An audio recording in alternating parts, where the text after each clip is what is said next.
Bonjour à toutes et à tous, chers amis et chers abonnés. Je suis très heureux de vous retrouver dans une nouvelle vidéo où, vous avez pu le voir en miniature, nous allons parler d'un film qui est sorti il y a exactement 30 ans aux États-Unis et qui est Le Bazar de l'Épouvante que j'ai retrouvé en DVD. Alors, il est sorti chez nous en juillet 94, le 13 juillet 94 plus précisément. C'était réalisé par Fraser Clark Heston, le propre fils de Charlton Heston, célèbre acteur, hein, Ben-Hur, Les Dix Commandements, etc., etc. Donc Fraser Clark Heston qui réalise ici son troisième film. Son premier film ayant été réalisé en 1982, c'était La Fièvre de l'Or, suivi en 1990 par Treasure Island. Ce film-là en 1993, et il réalisera un dernier film, apparemment, il n'en a pas réalisé d'autres, en 1996, qui était Alaska. C'est adapté d'un roman, je crois que c'est même pas une nouvelle, c'est un roman de Stephen King, le grand maître de l'horreur, d'ailleurs, maître de l'horreur qui a supervisé aussi cette adaptation. Le film que je vous ai dit a 30 ans, sorti en 1994 et sorti chez nous en France le 13 juillet 1994. C'est un film qui fait à peu près 2 heures, avec à la musique Patrick Doyle, qui a signé la BO de ce film, qui est vraiment dans le ton, c'est-à-dire un peu bien angoissante, avec des sonorités mélancoliques, tout ça. Et au casting, eh bien, nous avons Ed Harris dans le rôle du shérif Alan Pangborn. Nous avons l'extraordinaire Max von Sydow dans le rôle de Leland Gund, l'antiquaire. Nous avons Bonnie Bedella dans le rôle de Polly Chalmers, la tenancière du bar, du pub, du bar, bref, la tenancière du bar, petite amie du shérif Pangborn. Et nous avons Amanda Plummer, que certains connaissent dans le rôle de Amanda Kruger, voilà, la mère de Freddy. Voilà, J.T. Walsh dans le rôle de Danforth Keith, le conseiller municipal un peu véreux, qui a la passion, le démon du jeu, un peu faible, lâche, vil, que tout le monde s'amuse à caricaturer, à lui dire, à l'appeler Buster, en rapport à Buster Keaton, enfin voilà. Et puis Ray McKinnon dans le rôle de l'adjoint Norris. C'est un film donc horreur, un petit peu fantasy on va dire, interdit à l'époque au moins de 12 ans. Et ça parle de quoi? Alors, on est un peu à Castle Rock, hein, ceux qui connaissent un petit peu les histoires de Stephen King sachent un petit peu l'importance que l'auteur prête à cette bourgade du Maine, c'est-à-dire dans le nord-est des États-Unis, là-bas, on va dire un peu à la frontière du Québec, quelques kilomètres quand même, mais bon, on est sur la côte, on est, voilà, le fameux phare de Castle Rock, voilà, et dans cette petite bourgade tranquille, en apparence, il n'y a rien de plus, et bien un jour, il y a une espèce de personnage étrange, un petit peu, qui vient comme ça, s'installer comme antiquaire. Pourquoi il débarque de nulle part comme ça, et dans sa boutique où chacun va y trouver ce qu'il a toujours rêvé. Voilà, c'est ça le but, il trouve de tout, une sorte de bazar, un bazar, et chacun peut y trouver, voilà, t'as envie, moi j'ai rêvé à ça, et ben je l'ai, j'ai tout,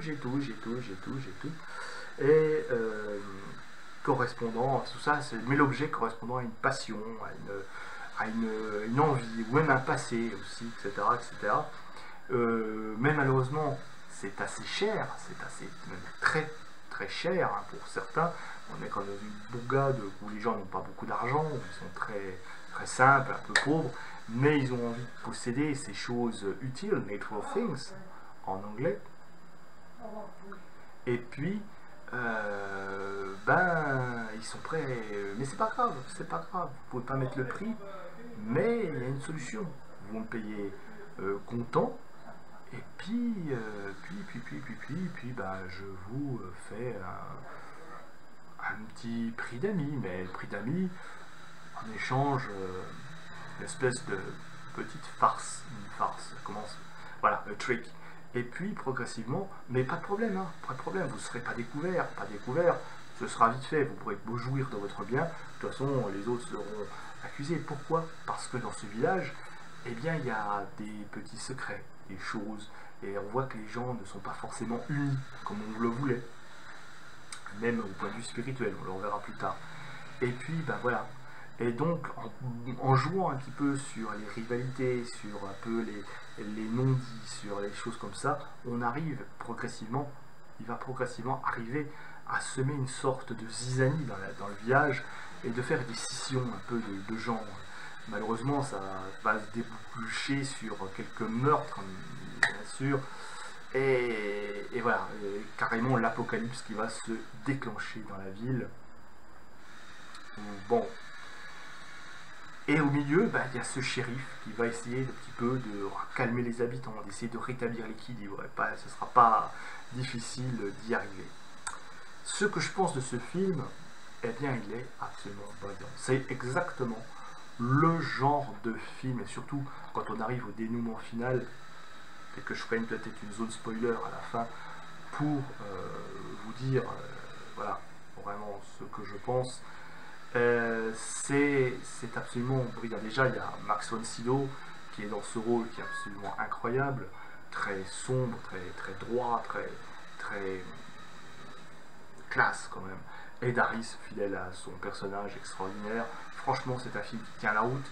C'est un film où il y a une bonne mise en scène avec des effets de caméra au début, comme ça on suit le générique qui se pose, on part de la mer pour arriver à la terre avec voilà, une transition sur la voiture qui arrive, et puis après ça s'enchaîne, on voit ce plan dès le début avec qui regarde ce qui se passe, ah tiens, le boutique de l'antiquaire est ouverte, donc voilà, on sent que c'est un petit village, on s'intéresse à tout le monde, sans, voilà, un peu on s'épie, que ce soit aux États-Unis, que ce soit en France, on a tous connu ce genre de village où tout le monde un peu regarde tout le monde.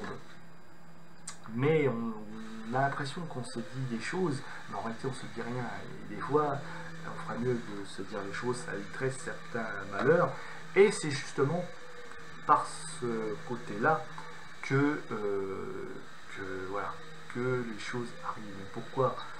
Parce que le désir de posséder, peut-être, le désir de retrouver le passé, fait qu'on est prêt à débourser des sommes, ou faire quelque chose, à payer le prix, à un prix fort pour venir, pour acquérir ce que l'on a envie.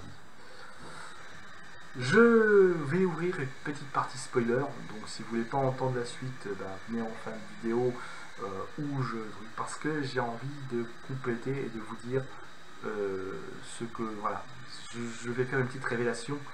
Et si vous n'avez pas envie, venez à la fin de la vidéo où je conclurai. Mais dans cette partie spoiler que j'ouvre maintenant, voilà, eh bien, on apprend très vite, mais on s'en doute, etc., que ce mystérieux personnage, un peu tentateur, séducteur, n'est autre que le diable. Et oui. Mais le diable n'a pas de visage, le diable a le visage que vous lui donnez. Et il vient ici parce que dans cette ville américaine, eh bien, il y a un terreau favorable. Voilà, il y a des souvenirs, des petits secrets enfouis, et puis des gens, surtout, qui ont des passés troubles pour certains. Et puis il y a la présence de ces deux églises catholiques, une église catholique d'un côté et une église baptiste de l'autre, avec un prêtre, avec un pasteur baptiste, et qui ne peuvent pas se blairer, et qui sont en concurrence pour récupérer les âmes. Donc voilà. Donc ils sont même divisés sur le plan spirituel. Et c'est parfait pour le tentateur, qui est là en terrain conquis quelque part. Et il y a toute cette mécanique où il va se mettre un petit peu à séduire ces gens, à les faire entrer dans cette boutique qui, en fin de compte, n'est que l'antichambre de l'enfer. D'ailleurs, j'aime beaucoup la manière dont à un moment donné, il dit à une personne qui arrive comme ça, si vous trouvez la chaleur un petit peu, si vous trouvez qu'il fait chaud, n'hésitez pas à me le dire, hein, j'ai tendance à monter la température. J'aime bien ces petits côtés. Il y a des allusions comme ça, mais très vite. Oui, bah, si vous êtes là et puis vous êtes resté à la partie spoiler, c'est pas grave. De toute façon, quand on regarde le film, on se doute bien, quand on regarde ce genre de film, que cette personnage c'est un peu Faust, à une reprise de Faust, et on se rend compte vite fait, de toute façon, même sans spoiler, on se rend compte vite fait que c'est le diable. D'ailleurs, ce sera dit tout de suite à la fin du film. Presque quasiment à la moitié du film, bon, on se rend compte qu'on a affaire à quelqu'un qui n'est pas forcément humain.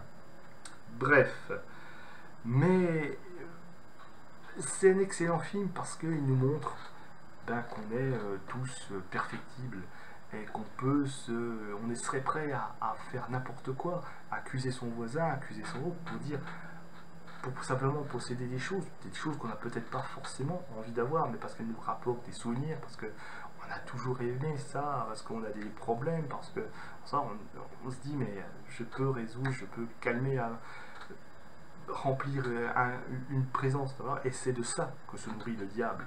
Parce que on a le cerveau attiré par les choses matérielles, et j'ai envie de dire, même l'Église finalement, même les deux Églises qui se disputent les âmes, en réalité se disputent la concurrence dans cette ville, sans forcément s'attaquer au fond du problème.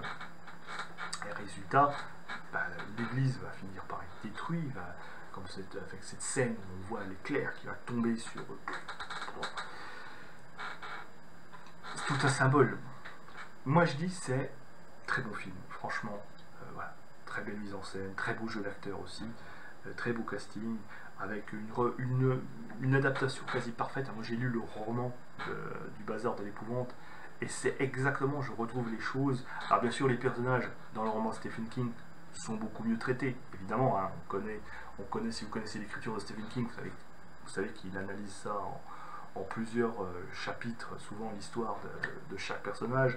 Bon là c'est ramené à un simple flashback, mais c'est pas grave, on comprend très vite où il veut nous emmener. La première victime, ce jeune qui a envie de posséder cette carte de baseball, ce genre, il a envie de l'avoir, mais il n'a pas le moyen de se payer, mais ça fait rien, tu vas me faire un trick, tu vas me faire une petite farce, ce genre, et ainsi de suite. Mais cette farce qui a des conséquences parce que les deux femmes qui ne peuvent pas s'entendre, parce que l'une est accusée d'avoir tué son mari, l'autre l'autre est un peu voilà, bref.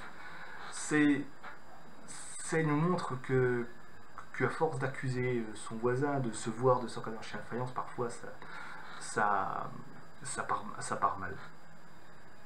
C'est un film qui fait réfléchir derrière. Et puis un très bon divertissement d'horreur. Si vous cherchez un film, on ne s'ennuie pas parce que on a envie de savoir, de connaître un petit peu l'aboutissement de l'histoire. Et puis ça nous tient en haleine pendant 2 heures de cette aventure. Fin de la zone spoiler, hein, pour ceux qui ont envie, qui ne voulaient pas regarder. Alors, ce que je peux vous recommander, c'est vraiment, si vous voulez vraiment découvrir ce film, eh bien, c'est foncez, prenez-le en DVD, franchement, ça n'a pas pris une ride, c'est toujours excellent pour ce qu'il nous propose, pour ce qu'il raconte, pour les thèmes qu'il développe aussi, hein, cette chose, un peu des choses comme ça, les meaningful things, ces choses utiles pour lesquelles on serait tenté de faire de n'importe quoi pour les posséder, hein, même le pire, ça nous fait réfléchir à tout cela.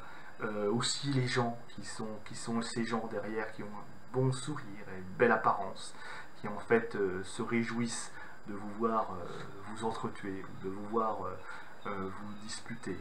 Ils aiment bien un petit peu mettre la zizanie dans un village. Les gens sont comme ça. Et puis oui, c'est très bon, je veux dire, l'intrigue est bonne, le casting est bon, l'histoire est parfaite. Je sais pas je pense pas je sais pas s'il a eu un succès à l'époque. Voilà, il n'est pas resté dans les mémoires, mais franchement, pour un film qui a 30 ans, eh bien c'est toujours du bon aujourd'hui. Redonnez-lui une chance, présent sur Apple TV+, présent en DVD. Je sais pas s'il y a un Blu-ray sorti, certainement. Mais franchement, redonnez-lui une chance, revoyez-le. Et c'est un excellent film d'horreur, une très belle adaptation de Stephen King. Franchement, même Stephen King, je crois qu'il avait un petit peu travaillé aussi à l'adaptation. Sur ce, mes amis, eh bien, j'espère vous avoir donné envie de revoir ce film. Très intriguant au demeurant. Peut-être qu'il ne vous conviendra pas. Enfin, peu importe, mais franchement, il est très intriguant. De le revoir.